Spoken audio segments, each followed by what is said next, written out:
Vice President Kamala Harris spoke out for the first time since conceding the presidential race to Donald Trump. Here's a clip of Harris talking to some of her supporters. And it means so much to me and to Governor Walz that you knocked on doors, you called friends, you called in favors. You said, hey, you know, I showed up at your softball game. Now I need you to show up at the campaign office. You put in the time. It was personal for you. And you gave all that you could to support our campaign.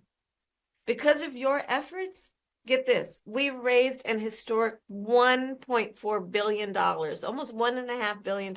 Again, I'll say, you know, the election didn't turn out like we wanted it to. Certainly not as we planned for it to. But understand that the work we put into it was about empowering people. That's the spirit with the work we did. I just have to remind you, don't you ever let anybody take your power from you.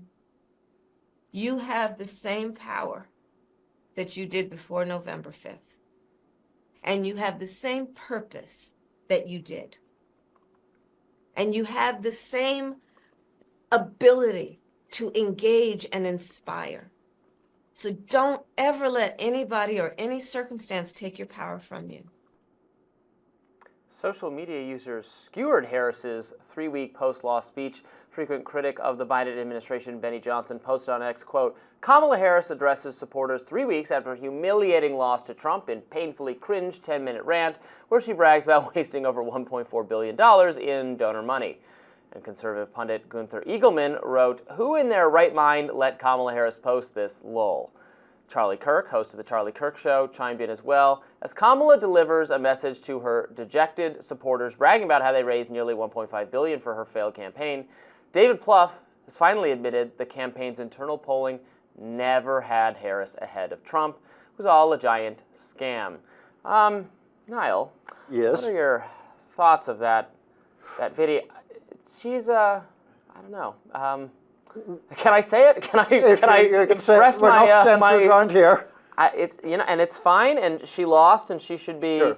taking some time off and relaxing with a bottle of Chardonnay or whatever puts her in a calming place. I wonder if she had cracked into that bottle before posting that message. I know there was some comment to that effect online. I think she has a rather idiosyncratic way of speaking at the best of times. It seemed, I wasn't clear whether her remarks there were scripted or not, because they seemed at times quite casual, but it would be odd if you gave a fairly lengthy address for the first time since she considered the election. I agree. Without any notes at all. It seemed unscripted, but I can't imagine that it was. Whether it may have been or not. I do first have to defend her to some extent with, like, I mean, we read out tweets by, like, Benny Johnson and Charlie Kirk and that other guy. Yeah. Like, your best friends. All my besties.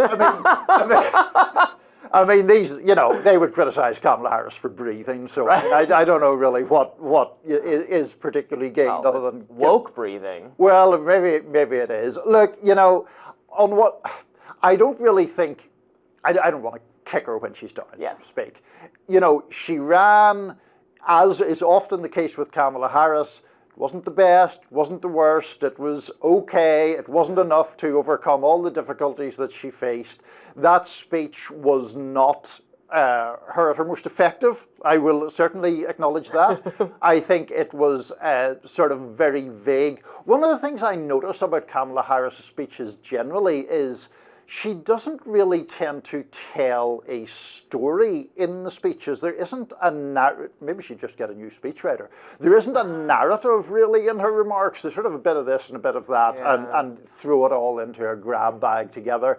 Having said that, look, you know, losing a presidential election, we've spoken about this before, very searing experience, very exhausting experience. I think it's ludicrous to say it was a scam because everyone needs vast amounts of money to contest a presidential election. I mean, anyway. Losing like the student council treasury election in middle school is traumatizing enough. Yeah, exactly. It's coming this close. Are we going back to your youthful traumas here, Robby? Exactly. You know, I mean, it all comes down, I often think, back when the whole Biden crisis was ongoing, there was some otherwise anonymous ex-user who went very viral for a tweet that, if I remember it correctly, was simply, they're going to have to roll the dice on Kamala, bro. And that was basically the situation. Like, Biden was definitely going to lose. Yeah. jumping past Harris to someone else wasn't really viable because she's the incumbent black female vice president. She has political flaws, as we all saw in 2020. Some of the things she did this campaign were okay, some of them were not so good.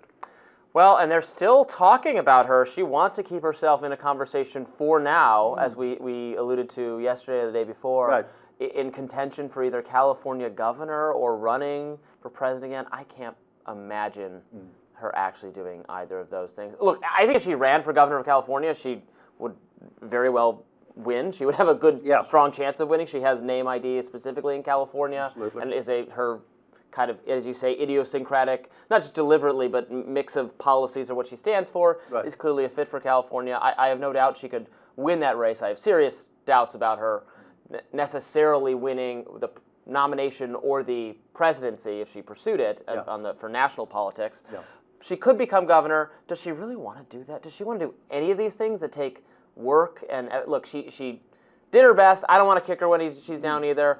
I think she should, semi-retire from certainly from running campaigns. She can be a speaker or do whatever, book tours, that kind of thing. That's really the role for her.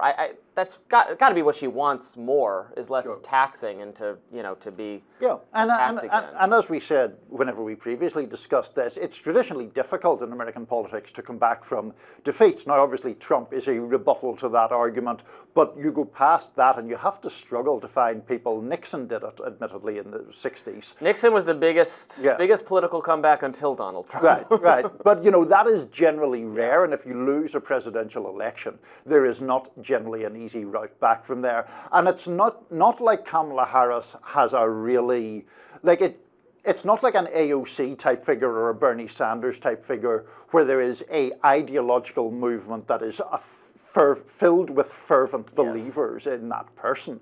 She's a sort of technocrat, really, whenever it comes down to it, and those people do not tend to inspire massive loyalty. Right, and she's someone who I think wanted to be in the mold of like a Barack Obama, as such a charismatic someone whose personality and personal charisma holds your attention, that it doesn't even really matter the substance of the things he would say mattered less, or what the policies were mattered less. And progressives and liberals have been debating since the inception of Obama whether he's a person of the left or whether he's really a centrist, or what his views actually are, how they've changed, because he certainly was a very, very stridently progressive person earlier on. But none of that really mattered, because it was the vibe, it was the feel of him, before we used the word vibe so frequently to describe everything going on.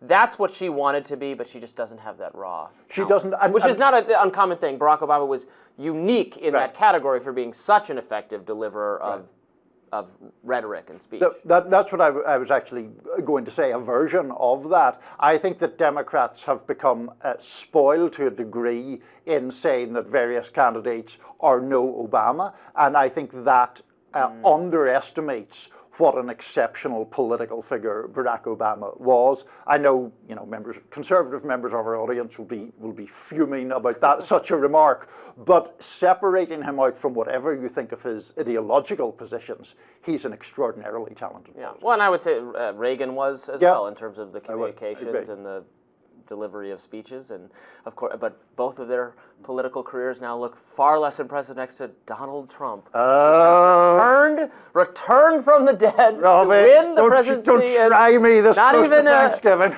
I'm not even saying it in a it's a good thing sort of way. You just have to observe the phenomenon. It is remarkable. I have Niall grunting and grimacing, but we've got lots more to talk about on Rising today. Please stay with us.